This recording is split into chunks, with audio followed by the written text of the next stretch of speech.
Okay, as we get started now, remember we're asking the question, is Jesus relevant in the 21st century? That's what's important for you, and that's what's important for the Church of Jesus Christ.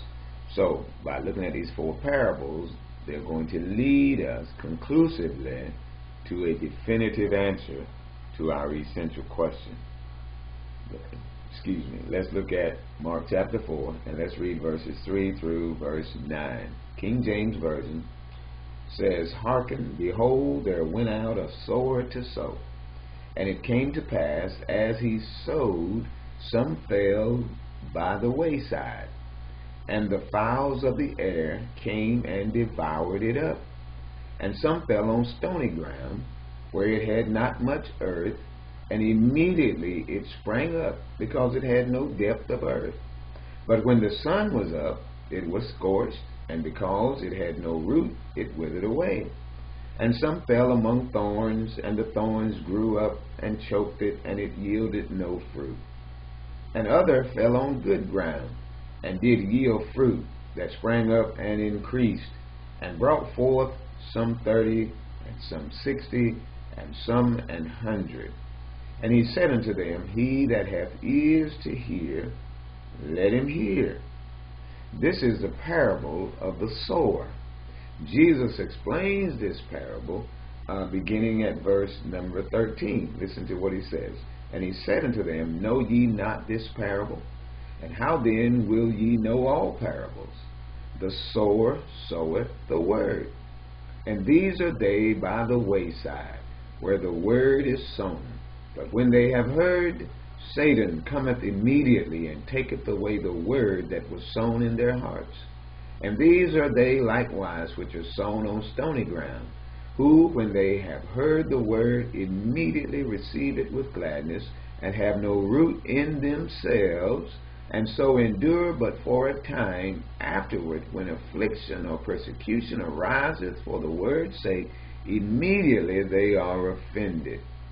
And these are they which are sown among thorns, such as hear the word, and the cares of this world, and the deceitfulness of riches, and the lust of other things, entering in, choke the word, and it becometh unfruitful.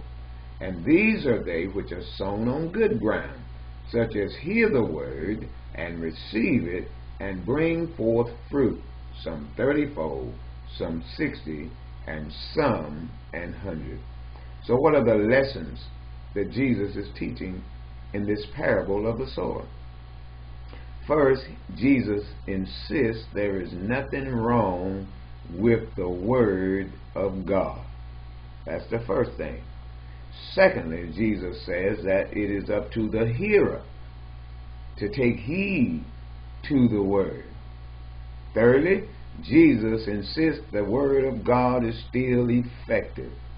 He insists that the word of God has a different effect determinate on the hearer's condition, situation, or disposition. Jesus says that the word of God is still relevant, even in the 21st century. But he does not stop there. He continues to give parables to teach how the word of God will remain relevant regardless of the age in which it is preached, in which it is taught, and in which it is applied to an individual's life. So the words of Jesus now, according to this parable, have its effect in the life of every person who hears it. Wow, what an awesome thing. What an awesome thing. You need to get a hold of that. The word of God remains relevant, but it is contingent upon your situation, your disposition, and your condition. How's your heart working right now? When you heard that word, did anything pop out at you? Meditate on it. We'll get back to the next parable.